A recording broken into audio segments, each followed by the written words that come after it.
Assalamualaikum warahmatullahi wabarakatuh. Perkenalkan, nama saya Alma Agustina dengan NPM 211506190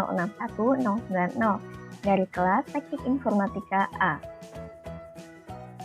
Kali ini, saya akan membahas mengenai SDLC atau Software Development Lifecycle. Apa sih SDLC itu? SDLC merupakan sebuah proses pembuatan dan pengubahan sistem serta model dan metodologi yang digunakan untuk mengembangkan sistem rekayasa perangkat lunak. Terdapat 6 langkah-langkah yang ada dalam SDLC, yakni planning, analysis, design, implementation, testing and integration, dan maintenance. Planning berisi identifikasi software, apa yang dibutuhkan, akan dibuat seperti apa, dan kekurangan serta kelebihannya. Analisis yang berisi menganalisis kebutuhan baik alat maupun bahan serta biaya.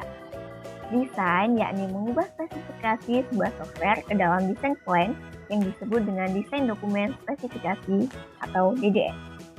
Implementation berisi pembangunan software menggunakan bahasa pemrograman yang telah disepakati. Testing and integration yakni pengujian produk sebelum dipasarkan dan juga pemasarannya. Dan yang terakhir ada maintenance. Maintenance yakni pemeliharaan produk atau aplikasi yang telah dibuat dengan mengikuti kemajuan teknologi terkini. Terdapat beberapa model proses dalam SDLC ini. Namun kali ini kita akan membahas mengenai model proses waterfall. Model proses ini menekankan fase-fase yang beruntun dan sistematis.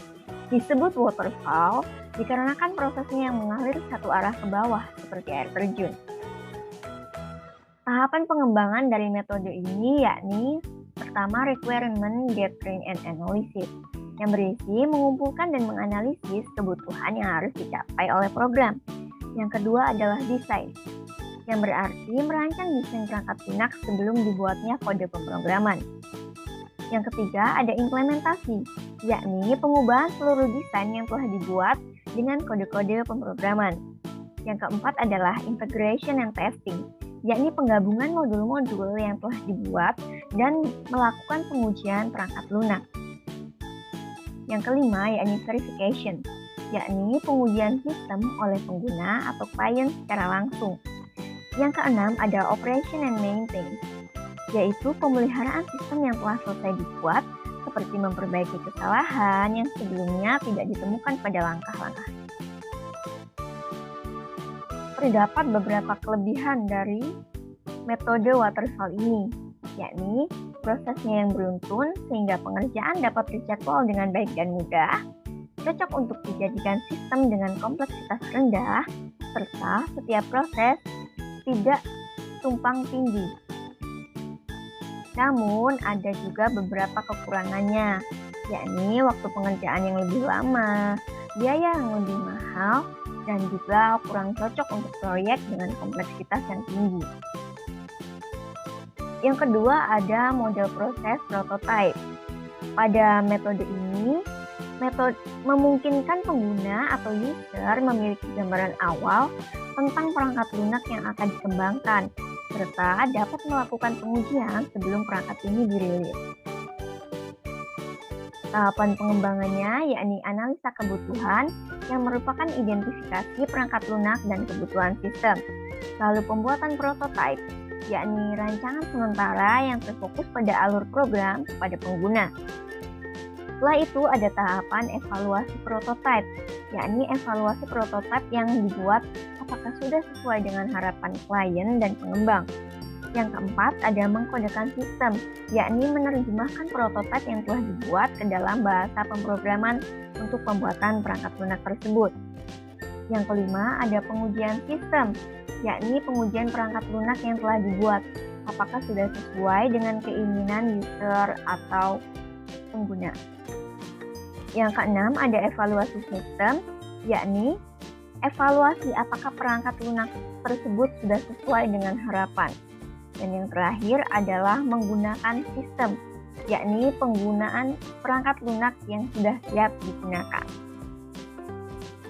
Ada beberapa kelebihan dalam metode ini, yakni mempersingkat waktu dan juga penerapan fitur yang lebih mudah, dikarenakan pengembang dapat mengetahui apa yang diharapkan.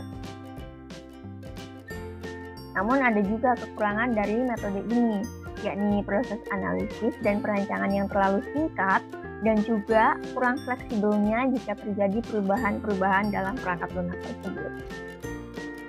Lalu yang terakhir adalah model proses agile. Metode ini fleksibel, di mana pengembangan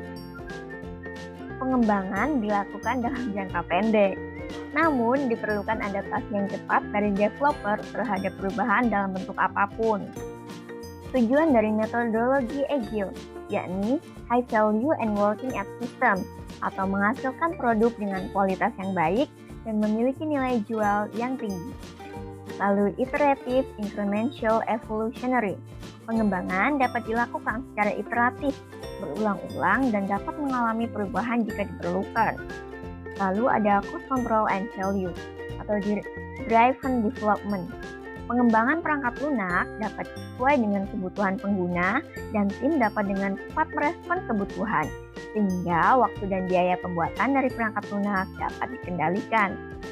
Ada high quality production, yakni kualitas dari perangkat lunak tetap terjaga meskipun waktu dan biaya lebih sedikit. Flexible and risk management, yakni meminimalisir terjadinya kesalahan pada program ataupun produk sebelum dilakukan proses deploy aplikasi. Collaboration, yakni kolaborasi yang dilakukan oleh setiap tim pengembang untuk mendiskusikan feedback yang diberikan oleh klien. Lalu ada self-organizing, self-managing team. Pengembang diberikan akses untuk memanajemen sendiri urusan software development. Seorang manajer hanya bertugas sebagai penghubung antara pengembang dengan klien sehingga dapat mengurangi terjadinya miscommunication. Metode agile ini memiliki kelebihan dan kekurangan juga. Kelebihannya yakni klien dapat memberikan feedback kepada pengembang dalam proses pembuatannya.